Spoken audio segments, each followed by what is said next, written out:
Darwin Kozak's watching. Must be in Winnipeg. He says, a shout out to the Grey Cup champions. Go Blue. I'm okay with that. You noticing all the Winnipeg people watching, writing in, and being nice?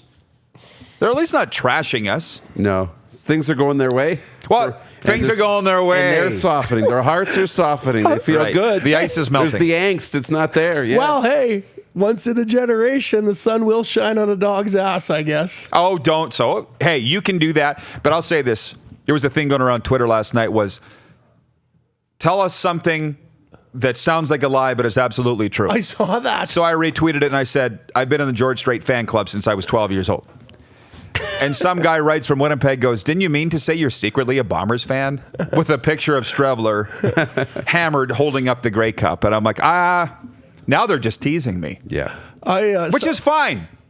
At least they're watching and engaged. Why did you think that that's something that doesn't seem true that is? Well, anybody that knows me would know that, but anybody that doesn't know me... It was thing like, really, since you were 12? Yeah, right. Well, people... Maybe when you were 12, you were in it for a year or two. No, forever. No, forever.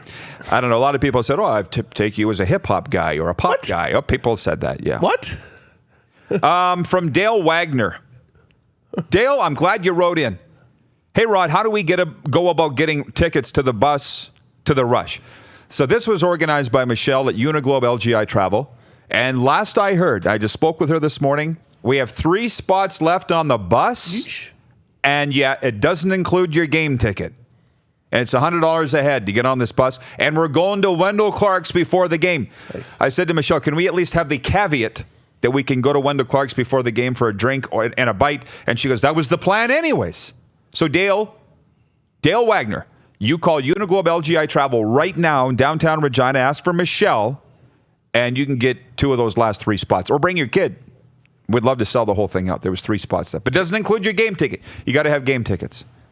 Corey Mark's coming, too. He was on the Houston trip. Perfect. Is the Jug on this trip? The Jug will meet us at the game. You guys that watched my Instagram story from Houston, the infamous piss jug, the star of the trip. Why? I was just talking to Michelle this morning, and she goes, well, I think he's coming to the game. He has recovered, or he's battling an injury from work. And I said, he looked fine in Mexico last week. He did, didn't he? I didn't see any injury there. No. Norway calling from Trent. On the Facebook wall, Norway calling. Great interview with Cody. And glad that George Strait lives on. Fill the bus. Go Rush. By the way, when I was just down in the San Antonio, San Marcos, Texas area, where George Strait lives, I told you this, didn't I? 10 years ago, I'd have been scaling the wall of his estate and breaking in. Nowadays, I just thought about it, but I didn't do it. See, people can change. Is there... Was that the pinnacle of your meeting George Strait? Yeah, was that the pinnacle of meeting a star? Meeting a star. Like I topped out at 11 years old, met Gretzky. Cool. I mean, okay. I've told this story on this show about the Gretzky. It was the NHL draft 2003, Raleigh, North Carolina. It was me to you away from Gretzky, and he was just having a coffee. It was 10 in the morning. I was going to go introduce myself, and I chickened out. I could see that. I chickened out introducing myself. I didn't want to Bob bother. Cole. Yeah. Yeah, I did. And we were in a professional environment. He was getting ready to call like Game 4 or whatever, the Stanley Cup Finals in Edmonton in 2006. And I was working. Darren's thinking of his hero moment, so hang on. I'm sure you have a good one. But the thing with Gretzky, I will say this. This is what struck me of Gretzky. I was surprised at how big he was. It was 6'1". Like, bigger than you'd think. Yeah. Like tall. Yeah. And I do remember being in a Ruth's Chris Steakhouse. Yeah. I can never say that. In downtown Toronto, 2001 NHL draft. Gretzky walked into the restaurant and you could hear every fork hit the plate. Stop. Yeah. And I'm like, now I know why Gretzky never signed with the Leafs. He couldn't go 2 feet. It would have been bad enough in Edmonton. Well, at least in LA, he could hide. You heard what McDavid said the other day. Yeah, it's always nice to come to Toronto, but it's nice to leave. Did he say that? Yes. God, I love that kid. Absolutely said that after the game. I love that kid. Too many people, and it's so tightly packed. Well, right? it's home. And you're just everywhere. And I'll say just one more. Sorry, I was in Seattle. watching the Vikings and the Seahawks. Shout out to Georgia Unitsis, the Greek freak. We all went together, but I had a media pass. So I watched the first half in the press box and the second half in the Hawks Nest.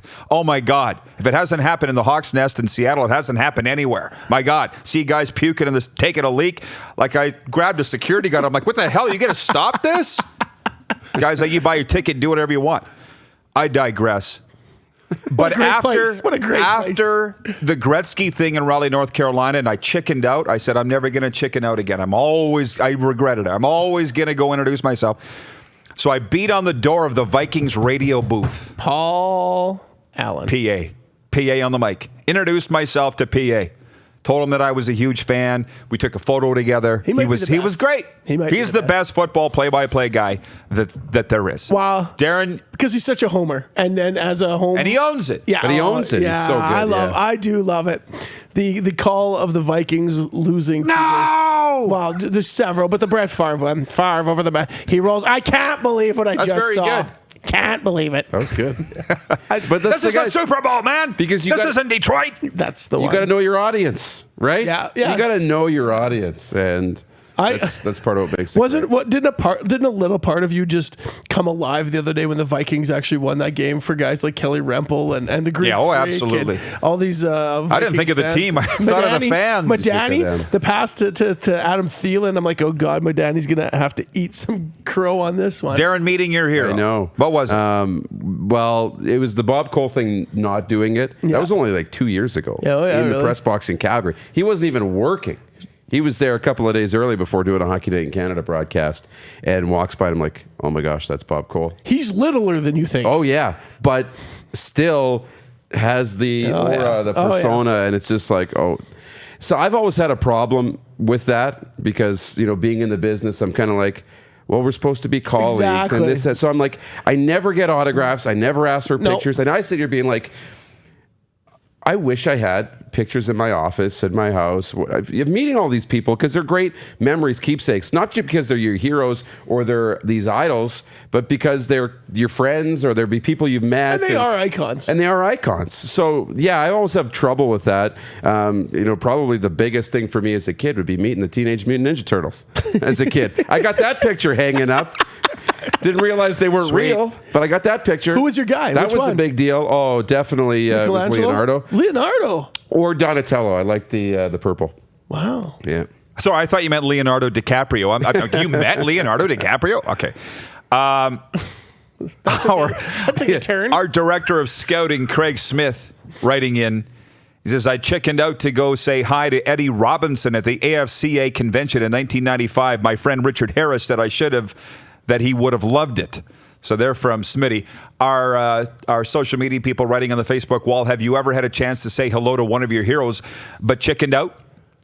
Chad Isaac writes in, he says, met Ty Domi, Mike Sillinger, and Jamie Heward. Took me 3 hours to say hi at the tap one night because Domi's so intimidating. I thought it was 'cause Domi's another guy that would love it if you came up and said hi to him. Okay. There's no two ways about that. But I'll tell you this. You guys talk about the professional courtesy and this and that. I read Al Michaels' book, and if you haven't, I would suggest it. And one of the topics that he brought about in the book was don't ever lose your zest. And we're looking at it from a media perspective, and there was a time in my career that I did lose my zest and felt you had to act a certain way, you had to fit in a certain way.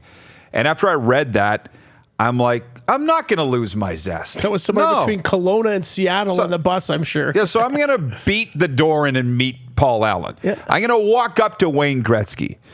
And speaking of George Strait, my niece Sydney talks that George Strait's like a member of the family because we talk about him so much. And my sister-in-law, Tracy, who's a veterinarian, at the National Finals Rodeo in Las Vegas, walked up to a luxury suite that George Strait was in watching the rodeo. And she's like, Mr. Strait, can I get your autograph? And some handler jumps in and says, no, he's not doing autographs. And she walked away, and then she thought for a minute, and she's like, I have bought 28 of his albums, been to 30 of his shows, blah, blah, blah, blah, right? I'm getting his autograph. So she turned around, and if you knew Tracy, she would. She walked right up and, no, I'm getting his autograph. I'm his biggest fan. And she did. So there's that. Wow.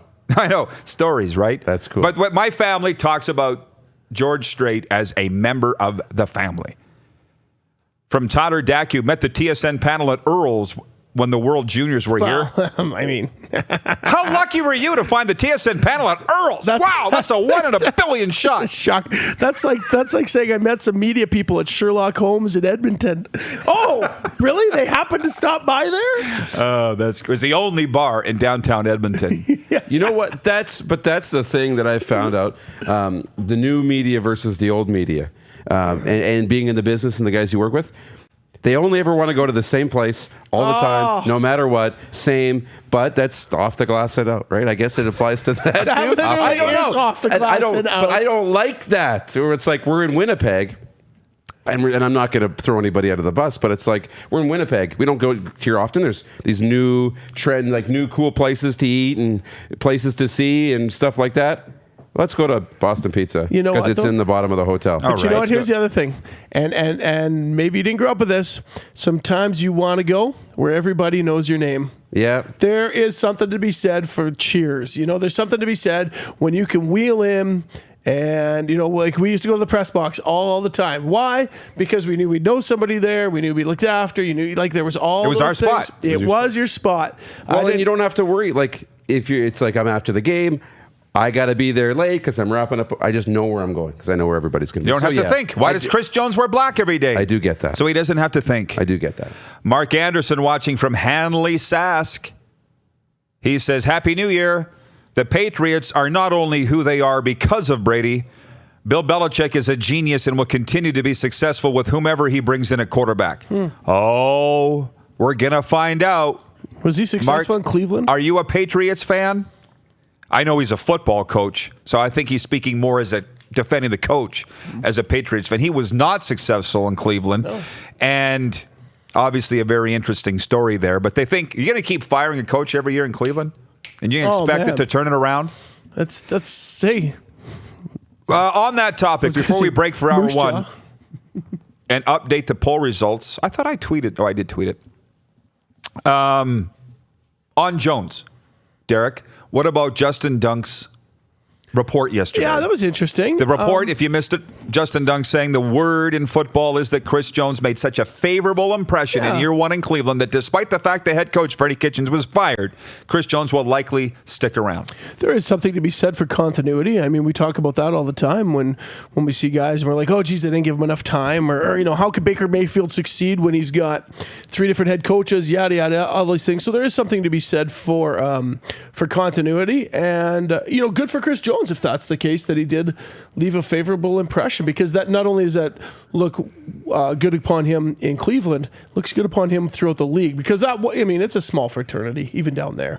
Word travels fast. So that's well, when I heard that from Justin, I'm like, why would I be surprised? Yeah. And I brought up yesterday that I have a standing bet with Marshall Hamilton that Chris Jones will be a head coach in the NFL within 5 to 7 years. And, of course, he doesn't like Jones to begin with. Sure. And he's like, how is that going to happen? And Marshall's probably watching today from Sedona, Arizona. Good morning, Marshall. Don't ask how. You get that right, Darren. Don't ask about the how. He works hard. Yes, and knows his stuff. Hard. And knows his stuff. Yeah. What's more important? You put the two together, you got an all-star. You can make a lot of criticisms about the guy. You can, he was moderately successful, but he does work his tail off. There's no question about that. Pam Ackwen. Oh, it just slid off the screen. Can you put Pam's comment up on my monitor here, please? Pam, a big fan of the show. She says, when I was a kid, I got to meet Johnny and June Cash in L'Orange. When they were checking into the hotel, I was starstruck. No kidding. Are you guys Johnny Cash fans? You have to be. Massive. Hi, I'm Johnny Cash. I bought Johnny Cash's album the same day he passed away. I bought it before I knew he had passed away, his last album. Wow. Back in, oh my gosh, whatever year that would have been, about maybe your bad luck. 2003, somewhere in there. Speaking of bad luck, pictures. Yesterday's poll results, just to update them, which, holy smokes, did we go off the board with our topics today from the Magnificent Seven. What's the biggest issue facing the CFL at winter meetings? That was yesterday's poll. The winning of the vote was the third quarterback issue. Number 2 was the CFL NFL window. Number 3 was expansion. Number 4 was CFL 2.0. Today's Capital Auto Mall Universal Collision Poll Center is this the end of the Patriots dynasty? 55% of you say, yes, it is. It's done. Crown a new champ. 32% of you say no. And 13% of you say no. We'll continue the discussion into hour 2. Les Lazaruk, my brother from another mother, will be joining us as well from Saskatoon. It's the Rod Pedersen Show, episode 151. Canada's only mid-morning sports talk show is right here on Facebook Live, and listen live at rodpeterson.com. You're watching Rod Pedersen On Demand. For more of the Rod Pedersen Show, visit rodpeterson.com or follow Rod Pedersen on social media.